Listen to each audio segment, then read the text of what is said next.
حضرت امام احمد ابن حنبل علیہ الرحمہ نے ایک کم 100 مرتبہ 99 مرتبہ خواب کے اندر اللہ رب العالمین کی زیارت کی۔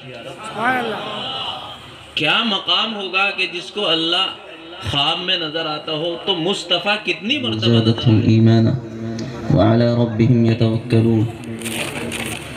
وقال الله عز وجل في موضع آخر إنا نحن نزلنا الذكر وإنا له لحافظون۔ وقال النبي صلى الله عليه وسلم زينوا القرآن بأصواتكم۔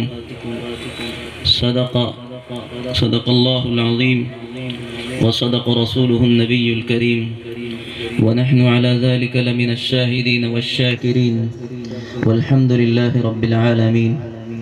رب اشرح لي صدري ويسر لي أمري واحلل عقدة من لساني يفقه قولي۔ دینی بھائیو، علماء کرام، قرآء عظام، یہ محفل بڑی جاذبیت والی ہے اور بڑی موقر بڑی عظیم مجلس ہے۔ میں سمجھتا ہوں کہ ان مجلسوں کی برکت سے قرآن کی فضائیں قائم ہوتی ہیں اور پڑھنے کے اندر شعور اور بیداری پیدا ہوتی ہے، قرآنی فکر زندہ ہوتی ہے۔ حضرت قاری عبدالباسط صاحب علیہ الرحمہ، انہوں نے اپنی زندگی کو قرآن کے لیے وقف کیا۔ میں نے پڑھا اور سنا ہے کہ حضرت قاری عبدالباسط صاحب رحمۃ اللہ علیہ کے گلے میں ایک گانٹھ ہو گئی تھی کینسر کی۔ پھر باہر کسی ملک میں حضرت نے علاج کے لیے ڈاکٹر سے آپریشن کرایا تھا، تو ڈاکٹر نے آپریشن تو کیا تھا مگر یہ کہا تھا کہ اب آپ قرآن نہیں پڑھیں گے۔ تو حضرت کے جو جملے تھے وہ سننے کے قابل ہیں، ہم سب کے لیے عمل کے قابل ہیں۔ غور سے سنیں، کان لگا کر سنیں۔ اور اللہ نے کیا انسان بنایا تھا کہ لا مثیل لہ ولا مثل لہ، قرآن میں آ نہیں پا رہا ہے۔ اللہ نے ایسا ملکہ قرآن کا عطا فرمایا تھا کہ لاکھوں کا مجمع مسلمان ہو گئے۔ تو ڈاکٹر نے کہا کہ آپ اب قرآن نہیں پڑھ سکتے، اب آپ کا علاج ہم کر رہے ہیں، آپریشن ہو گیا۔ تو قاری صاحب نے جواب دیا کہ میں قرآن پڑھتے پڑھتے اس دنیا سے چلا جاؤں گا مگر قرآن پڑھنا نہیں چھوڑوں گا۔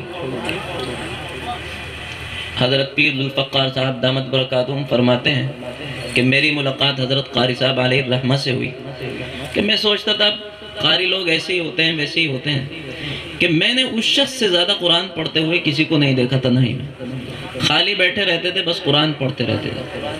حضرت امام احمد ابن حنبل علیہ الرحمہ،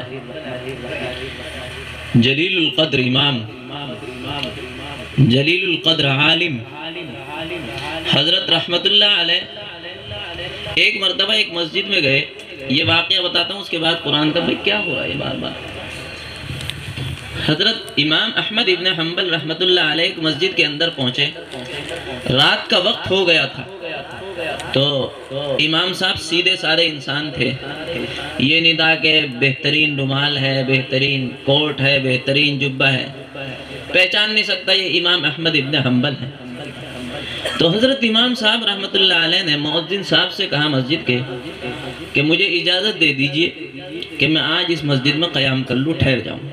ارے بھائی سمجھ میں آ رہی میری بات؟ تو یہ کہنے لگا نہیں، آپ یہاں سے باہر نکلیے، مسجد میں ٹھہرنے کی اجازت نہیں ہے۔ سردی بے انتہا تھی، سردی ایسی تھی کہ انسان کی کب کبھی چھٹتی ہے، اور سارے میں اندھیرا اور سناٹا تھا۔ کہیں یہ لائٹیں کہاں تھی؟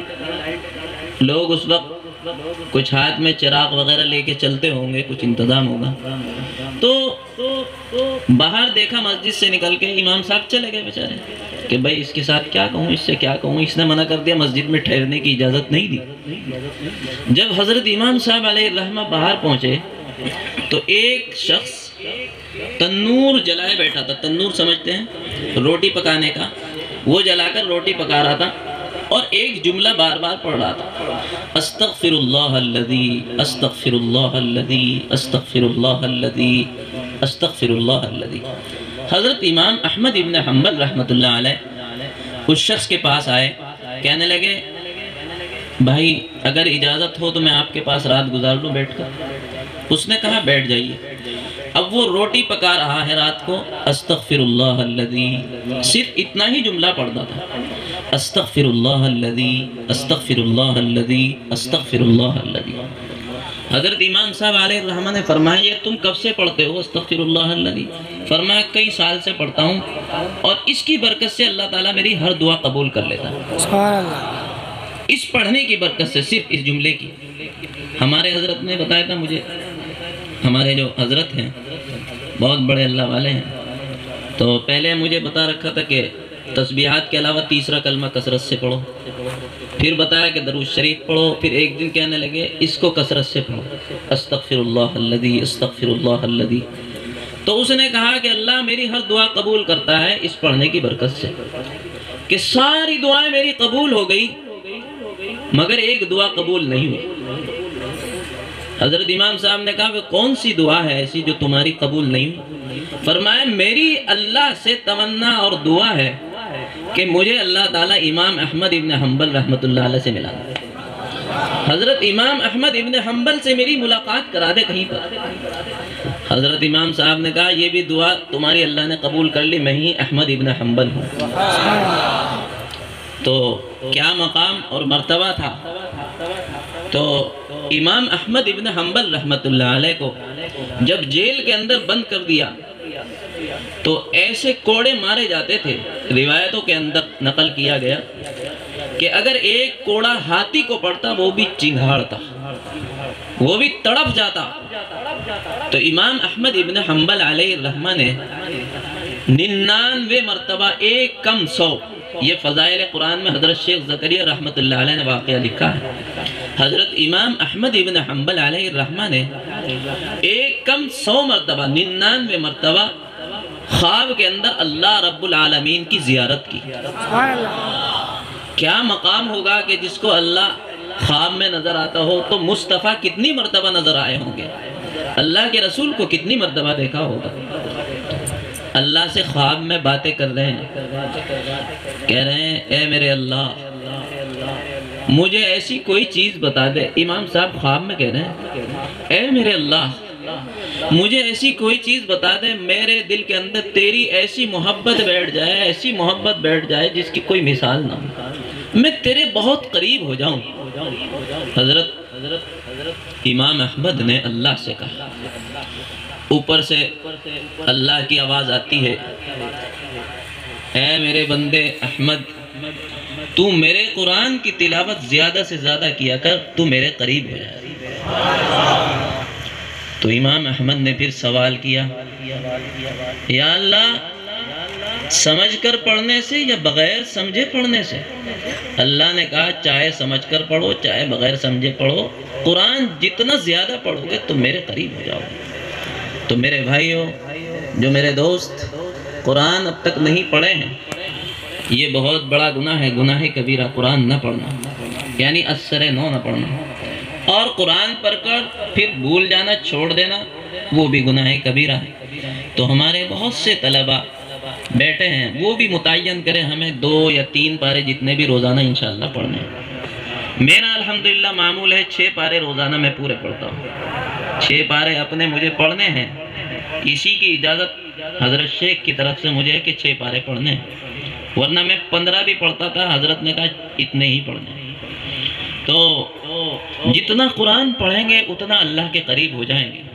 تو یہ یقین رکھے ہمارے مدرسے کے طلبہ اپنا ایک معمول بنائیں انشاءاللہ آج سے، اس مجلس کی برکت کا فائدہ ہوگا کہ حافظ لوگوں کو کم سے کم 3 پارے تو پڑھنے چاہیے۔ وَلَقَدْ اخْتَرْنَا لَكَ جُزْءُ الثَّلَاثِينَ فِي كِتَابِ اللَّهِ، کہ ہم نے اللہ کی کتاب میں سے تمہارے لیے اختیار کیے، پسند کی 3 جز، تو 3 پارے روزانہ حفاظ کو پڑھنے چاہیے۔ اور جو لوگ بالکل پڑھے ہوئے نہیں ہیں وہ انشاءاللہ آج سے نیت کریں، اپنے علماء سے، اپنے مسجد کے مولوی صاحب سے، امام صاحب سے، مؤذن صاحب سے اپنے مدرسوں میں، یہاں تو بہت مدرسے ہیں، ان میں جا کر صبح کو 10 منٹ کے لیے مول صاحب سے سبق لے لیں، 4 لفظ لے لیں، اور انشاءاللہ اگر اس پڑھنے میں موت ہو گئی تو اللہ تعالیٰ اس پہ بخشش کر دے گا۔ تو میرے بھائیوں، یہ قرآن کی مجلس ہے۔ قرآن کے فضائل کہاں تک بتائے جائیں، بہت ہیں۔ اللہ نے ایک چیز باریکی دنیا کے اعتبار سے بھی، دین کے اعتبار سے بھی اس کے اندر رکھ دی۔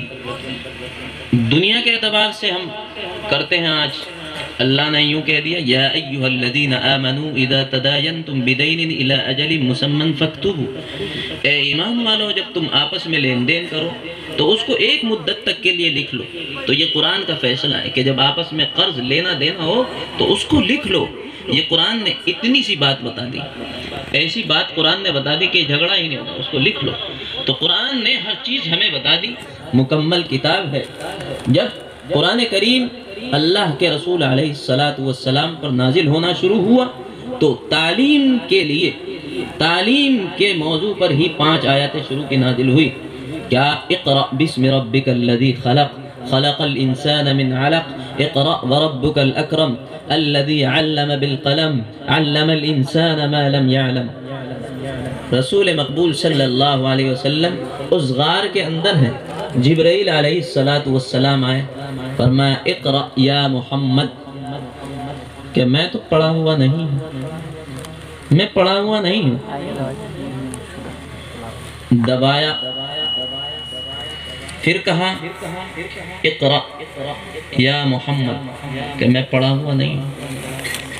پھر کہا اقرأ یا محمد، میں پڑھا ہوا نہیں ہوں۔ پھر اتنی کس کے دبایا، حضور فرماتے ہیں کہ مجھے خطرہ ہو گیا تھا میری پسلیاں ٹوٹ جائیں۔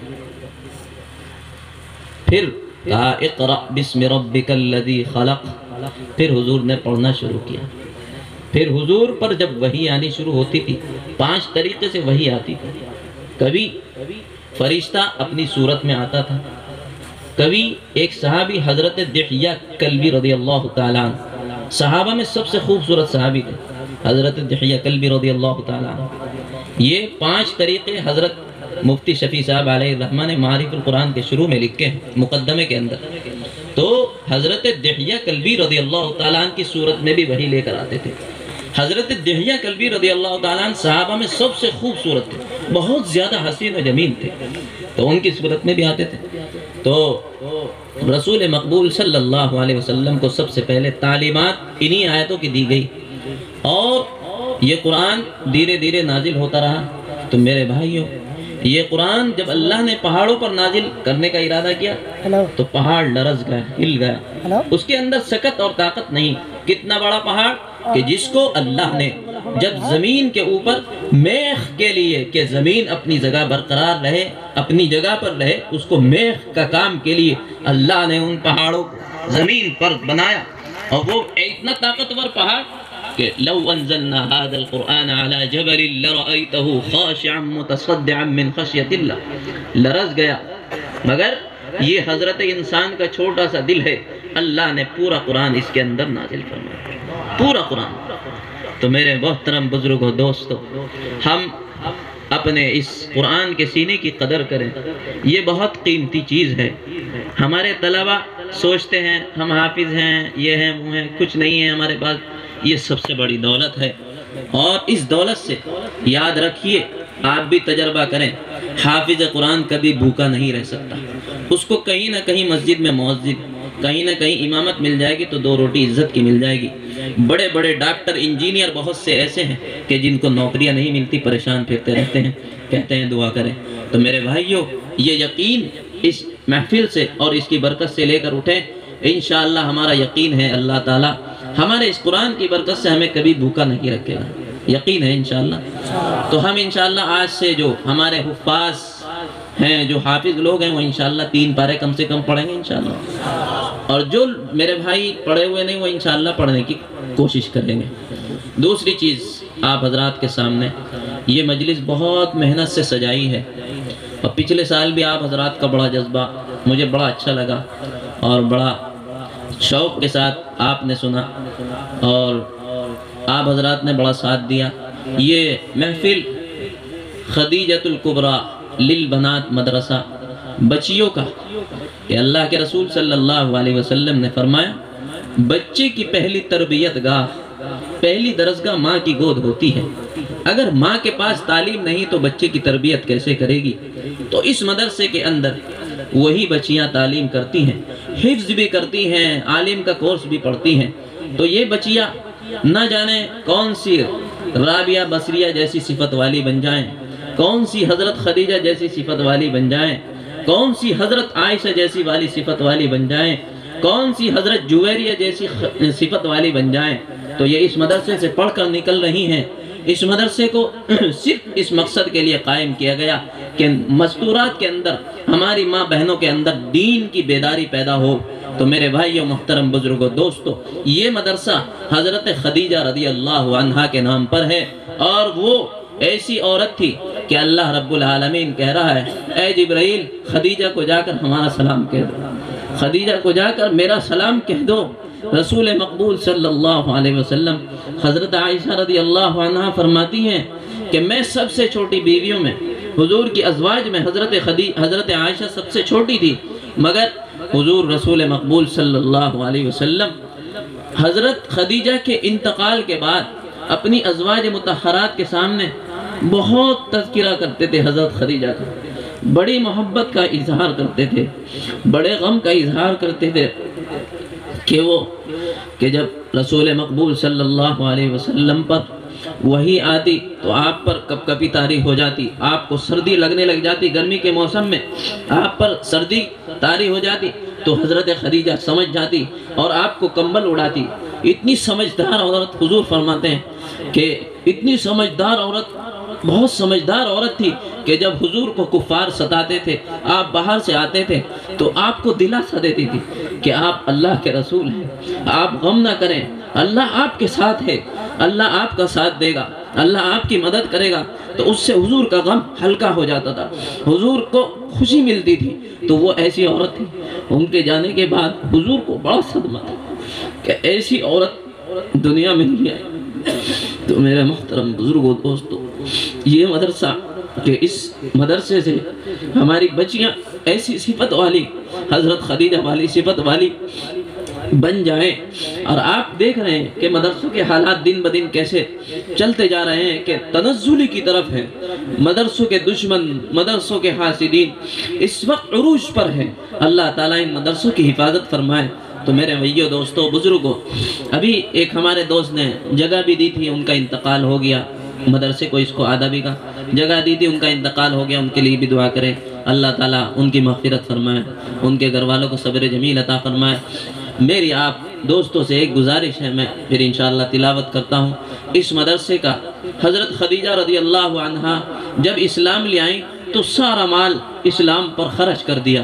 تو میرے بھائیوں، میں یہ نہیں کہتا کہ آپ اپنا سارا مال اس حضرت خدیجہ کے نام پر خرچ کر دیں، کچھ حصہ اس عورت کے نام پر کہ جس سے آسمان کے فرشتے شرم کرتے تھے، حیا کرتے تھے، کہ جس سے اللہ سلام بھیج رہا ہے، جس کے محبت میں رسول اللہ صلی اللہ علیہ وسلم طرح طرح کے واقعات سنا رہے ہیں، اس عورت نے اس نبوت کا اتنا ساتھ دیا کہ اسلام میں سے کسی سے نہیں دیا۔ تو میرے بھائیوں، ایسے ہی حضرت ابو بکر صدیق رضی اللہ تعالیٰ عنہ تھے کہ اسلام لانے کے بعد انہوں نے اپنا سارا مال اسلام پر لٹا دیا۔ رسول مقبول صلی اللہ علیہ وسلم نے غالباً تبوک کے موقع پر یہ اعلان کیا کہ آج اسلام کے اوپر سب سے زیادہ خرچ کون کرے گا؟ حضرت ابو بکر بھی گئے اور حضرت عمر بھی گئے۔ حضرت ابو بکر کے گھر میں تھوڑا سا مال تھا کیونکہ انہوں نے سارا خرچ کر دیا تھا، وہ سارا سمیٹ کر لیا ہے۔ حضرت عمر رضی اللہ تعالیٰ عنہ آدھا چھوڑ کر آدھا لیا ہے۔ تو رسول اللہ، حضرت ابو بکر بیٹھے تھے، حضرت عمر کھڑے تھے۔ حضرت عمر رضی اللہ تعالیٰ عنہ ہر وقت اس طاق میں لگے رہتے تھے میں ابو بکر سے نیکیوں میں آگے بڑھ جاؤں، مگر اللہ کے رسول نے فرمایا ابو بکر کی ذات وہ ہے کہ میں نے قیامت تک آنے والے انسانوں کا بدلہ دے دیا، مگر ابو بکر کا بدلہ نہیں دے سکتا، اس کا بدلہ اللہ دے گا، اللہ دے گا۔ ابو بکر وہ شخص ہے کہ جس کو جنت کے 8 دروازوں سے آواز لگائی جاتی ہے۔ میرے بھائیو، حضرت ابو بکر نے سارا مال لا کے اللہ کے رسول کے سامنے دے دیا۔ حضرت عمر ایسے کھڑے تھے، ایسے کھڑے تھے کیونکہ مضبوط آدمی تھے، بہت لمبے چوڑے طاقتور انسان تھے، ایسے کھڑے تھے، خوش تھے کہ آج میرا مال زیادہ ہے، ابو بکر کا کم ہے، آج میں ابو بکر سے نیکیوں میں زیادہ لے چلا جاؤں گا، آگے کو چلا جاؤں گا۔ مگر پتہ نہیں کہ ابو بکر کا دنیا میں کوئی مقابلہ نہیں کر سکتا۔ بعد الانبیاء بالتحقیق ابی بکر الصدیق رضی اللہ تعالی عنہ۔ تو میرے بھائیو، حضور نے فرمایا بھائی ابھی رک جاؤ، ایک منٹ رک جاؤ، مجھے بات تو بتانے دو ان کو میرے پیارے۔ تو بھائیو، حضرت رسول مقبول صلی اللہ علیہ وسلم نے بدل بدل کر دو باتیں کہیں، ان کو غور کریں۔ کتنی محبت حضرت ابو بکر سے حضور کو تھی، کیسا ساتھ تھا کہ 2 سال 3 مہینے حضور سے عمر میں چھوٹے تھے، اور پھر حضور کی وفات کے بعد 2 سال 3 مہینے اس دنیا میں رہے، پھر برابری کر کے گئے، قدم بقدم ساری زندگی ساتھ رہے۔ حضور نے کہا کلمہ پڑھ لو، کلمہ پڑھ لیا۔ حضور نے کہا ہجرت کر لو، ہجرت کر لی۔ حضور نے کہا ابو بکر یہ کرنا ہے، ٹھیک ہے یا رسول اللہ۔ کبھی کہا ہی نہیں، کبھی کچھ کہا ہی نہیں۔ تو میرے بھائیو، اب حضرت عمر ایسے کھڑے تھے کہ آج میں آگے نکل جاؤں گا، آج تو میں آگے بڑھ جاؤں گا، میری نیکیاں بہت ساری ہو جائیں گی، میری پوٹلی بڑی ہے۔ مگر پتہ نہیں تھا کہ ابو بکر کیا انسان ہے۔ حضرت عمر کہتے تھے ابو بکر جس سال ہجرت آپ نے رسول صلی اللہ علیہ وسلم کے ساتھ کی تھی اور اس غار میں رہے تھے ہجرت کے دوران، اس ایک رات میں جو نیکیاں اللہ نے تمہیں عطا کی تھی، تم صرف وہ نیکیاں مجھے دے دو اور میں پوری زندگی کی نیکیاں تمہیں دے دوں۔ اتنا اعلیٰ مقام۔ تو حضور نے کہا عمر تم نے گھر میں کیا چھوڑا؟ حضرت عمر نے کہا یا رسول اللہ آدھا لایا آدھا چھوڑ دیا۔ پھر حضرت ابو بکر کی طرف مخاطب ہوئے، یہ نہیں کہا تم نے گھر میں کیا چھوڑا، نہیں، حضرت عمر سے فرمایا کہ تم کتنا لائے ہو؟ انہوں نے فرمایا آدھا لایا ہوں، آدھا گھر میں چھوڑ دیا۔ حضرت ابو بکر سے یہ نہیں کہا کتنا لائے ہو، ان سے یہ کہا ابو بکر گھر میں کتنا چھوڑا، کیا چھوڑا؟ دیکھیے قربان جائیے کیسی قربانی۔ فرمایا یا رسول اللہ میں نے تو گھر میں کچھ بھی نہیں چھوڑا، میں تو اللہ اور اس کا رسول چھوڑا، اللہ اور اس کا رسول چھوڑا، میں نے گھر میں کچھ نہیں چھوڑا، میں تو سارا سمیٹ کے لیا، میرے پاس جو کچھ تھا میں لیا۔ تو میرے بھائی دوستوں، میں یہ نہیں کہتا آپ سارا سمیٹ کے مدرسے کو دے دو، یہ آدھا دے دو، جتنی ہمت ہے۔ ان من جزاء الحسنۃ الحسنۃ بعدها، جو پہل کرتا ہے بعد والوں کا ثواب بھی اس کے نامہ اعمال میں۔ شروع کریں انشاءاللہ۔ دیکھیے آپ کے پاس یہ مدرسہ حضرت خدیجہ کے نام کا ڈبہ ہے، مدرسے کا بھی نہ سمجھے، حضرت خدیجہ کے نام سے سمجھے، اس میں جو آپ سے ہو سکے ڈالتے رہیے، اور جو ادھر میرے پاس دینا چاہیے وہ لے کے آتے رہیں، تاکہ دینے والوں کو